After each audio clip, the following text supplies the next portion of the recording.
How do you choose a red wine to suit that moment?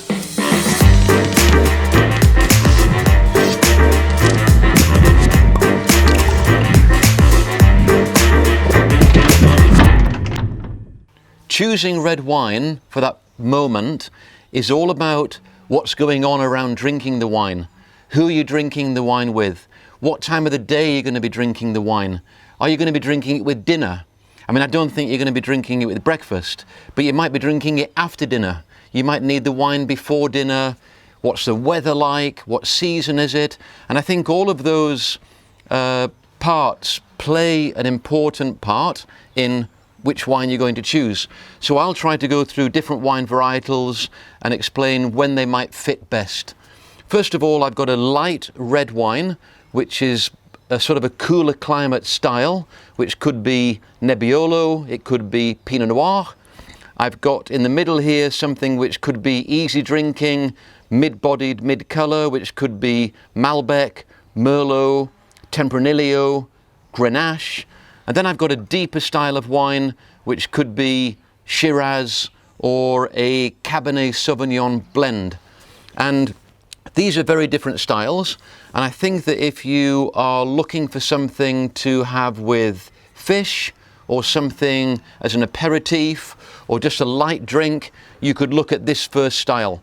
Now this is a Pinot Noir that's in the glass, but Pinot Noir is very similar to Nebbiolo from Piedmont. Nebbiolo also goes into Barbaresco, it also goes into Barolo, then you're going up in price point, but you're looking at a cool climate grape varietal, which means that the wine is going to be a little bit acidic and it's going to have a light colour, as you can see, and also that normally means that there's not been so much skin contact with the wine during fermentation. So you have a wine which has a little bit of tannin, but it has acidic characters. And so this is very good for fish, it's very good for aperitif, it's very good for starting off a dinner, for the beginning of the meal, because the aromas are light and they'll be fresh and a little bit spicy, and you're sort of building yourself up on your palate. The second wine level that I have is the Merlot, Malbec, Tempranillo, Grenache style, and I have one here which we have from Pinedes, which blends Tempranillo and Grenache together. And what you have is a little bit of a darker colour, because those grapes that have that mid-palate character and mid-body character have quite good tannins, but they have a lot of fruit character. So you're moving to a little bit of a more sweeter style of wine. It's a dry wine, but it's got sweeter fruit characters. And you've got wines which are offering more of an easy drinking style on your palate. And the experience would be that it's just a wine that you can drink. You could have that without food, you could have it with food, you could have it with cheese and cold cuts, you could have it with spaghetti, you could have it with something, you know, light, not something too peppery and too heavy. So you've got a wine style there which is medium in character. And then of course you've got your heavy, bold, full-bodied, darker style, which is deeper ruby red in colour. And this would be Cabernet Sauvignon from Bordeaux, Shiraz, maybe aged, maybe old vine Shiraz from Australia, wines which have got a lot more character.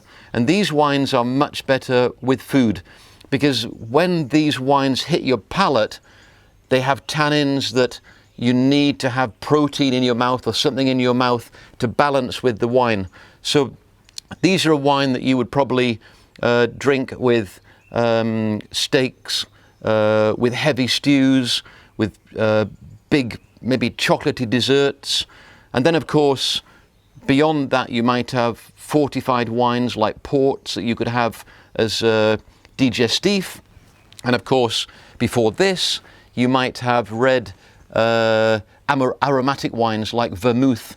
So you've got an array of wines there which basically, depending upon what you're doing, if you've got friends coming over, you might want to go for the mid-level wine, which is fresh and easy drinking, and people are just going to enjoy it. If you're cooking a dinner with something spicy and fragrant, you would want to go with more acidic, cool climate Pinot Noir and Nebbiolo. And if you're going for that big, blockbuster Chateaubriand or T-bone steak, you want to get or a big barbecue with lots of, probably not in this weather, but a stew during the winter, you want to get these really big, more like a Saturday night red. Generally, you'll find that as you go from the lighter style to the heavier style, that the alcohol content is also lighter and builds up to the more robust styles of red wines. So when you're looking for a bottle to drink, I would look at the alcohol content, go for something nice and light if you want to have light food and a light refreshing drink, and then go for the heavier, higher alcohol wines for something where you want to have something bold. And people are very different on what they prefer, but generally, these are 3 wines that we have in our Brad's Wine selection this month. They're different for different reasons, but they're very clean and well built. So I would also look for smaller wineries where the products are maybe more hand selected and handmade. So I hope that you have a little overview there of red wine. It's a very small talk about a very big picture, but if you subscribe online, we would send you all these. So thank you very much.